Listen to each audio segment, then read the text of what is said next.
Now, your forecast first. Sponsored by Alvin Barnes, your local country financial insurance agent. Good evening. I'm your local weather authority, Chief Meteorologist Chris Yates. It's been a beautiful day so far. Great looking evening. Temperatures wasting no time cooling off. It's now 62 in Bloomington, normal, 64 degrees in Lakin, Peoria, Galesburg, Canton, and Havana, all sitting in the upper 60s. Overnight tonight, clear skies. Temps will be falling into the 50s, believe it or not, heading into early tomorrow, looking like a cool start to the weekend. But we do have some changes as we head into early next week involving a little bit of rain. We'll have that forecast coming up. Wyzz News at 9 starts now. Tonight at 9, improving healthcare in Pekin. The renovations the Unity Point is making to better serve patients. Also, members of the Leroy community come together to celebrate the accomplishments of an area soldier. And a woman who inspired many is living on through others. The powerful bond a group of women shared with Chalice Crazy Strong Shoal. But first, the remains of missing Marshall County woman Tiffany Murphy have likely been found, and this tops our 9 at 9. Thank you for joining us. I'm Minash Kungwari. The Marshall County Sheriff says the remains were found on a property on the Marshall-Peoria County line. Murphy went missing nearly a year ago after reportedly being dropped off at a now closed Casey's in Lakin. Because of the remains' location, they were sent to the Peoria County Coroner's Office. Coroner Harwood says the remains are being sent to a lab in Texas for DNA extraction, which he can compare to samples from Murphy's family members. The Illinois State Trooper shot in the line of duty has died. State police say 33-year-old Nick Hopkins died just after 6 this evening. Trooper Hopkins, a 10-year veteran of the force, was shot while serving a search warrant.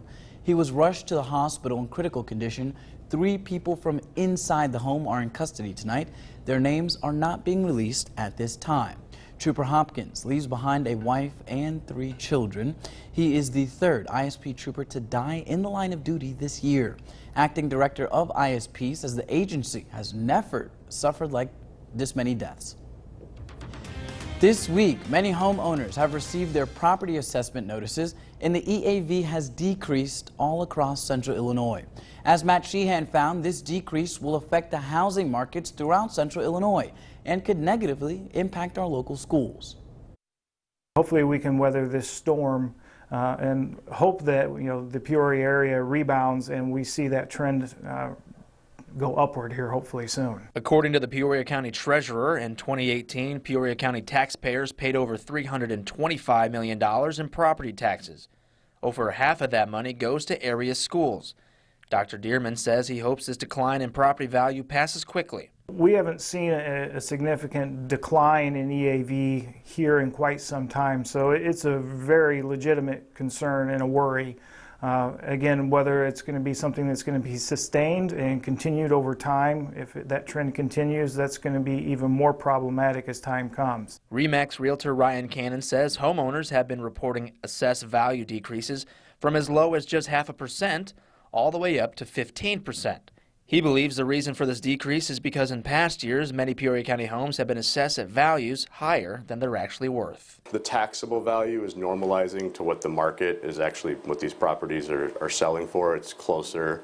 I think over the last few years, they've inched up past the point of what those properties truly are, what a buyer is willing to pay for them. The amount of property taxes our local municipalities see can also affect the construction and services they provide.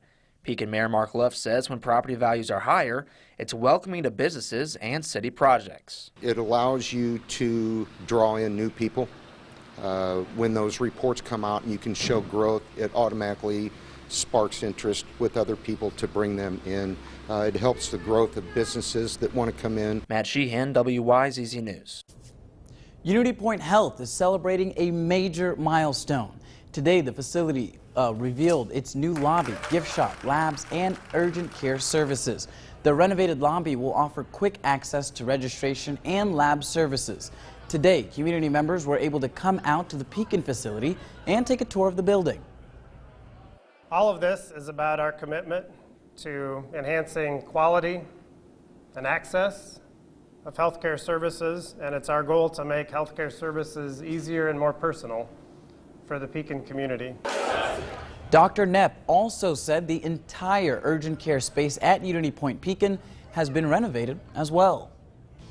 A Leroy native is receiving a huge honor today. Army officer Kristen Smith served for 10 years. Now she'll be known as Second Lieutenant Kristen Smith. The new position means she'll do more administrative work and focus on leadership. The ceremony took place in front of the Leroy Honor Wall that represents over 1,500 soldiers. The wall is not a memorial, but a living wall for soldiers who have served and are still serving. She says seeing her name on that wall is surreal. You only think of like Vietnam vets and you put them on a pedestal, right? And your World War II people, you put them on a pedestal. And now my name's on a wall that is in the same field as those people. And it's just so crazy to think about. The wall was dedicated 2 years ago and was made by artist Steve Woods. People in Peoria now had the chance to experience what life might have been like back in the dinosaur days.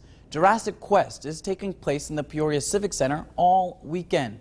Now, this event has over 80 life-size dinosaur replicas where people will be able to see them move and roar. There will also be a museum where you can see real dinosaur fossils from 60 million years ago. And for those more on the adventurous side, dinosaur-themed rides will also be available.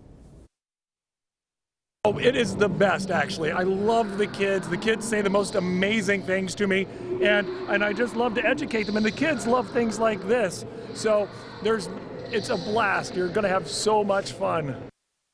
You can find more information on times and prices for Jurassic Quest by downloading our mobile app, CI Proud to Go.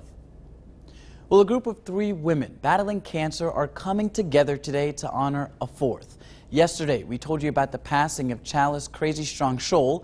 Today, Zach Hatcher got to catch up with the family and friends of hers, and they celebrated her life.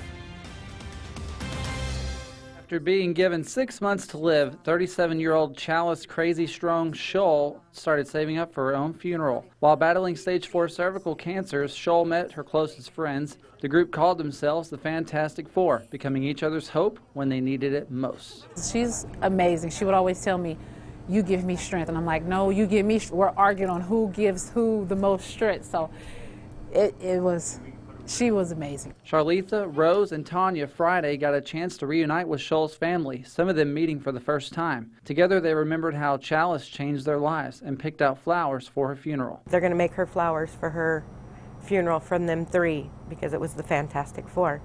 They had t-shirts made, each with their own colors of whatever cancer they had, and all 4 pictures are on the front of it, and they have their names on the back. Scholl's aunt, Mary Bauckham, says her niece would help anybody in any way she could. Chalice, 2 years ago, even spent all the life insurance money she had to bury her mother. When Chalice got her own diagnosis, knowing time was fleeting, she started saving for her own funeral. Bauckham remembers the moment she saw the GoFundMe account. I cried mostly because she's my niece, you know, and you don't want to see that.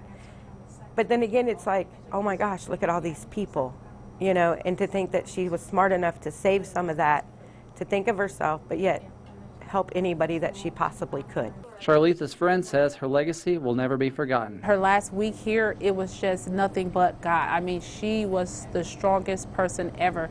I mean, she could barely breathe, and she was singing, and she was making us laugh. In Peoria, Zach Hatcher, WYZZ News. Scholl's friends say Crazy Strong was a name that fit her well.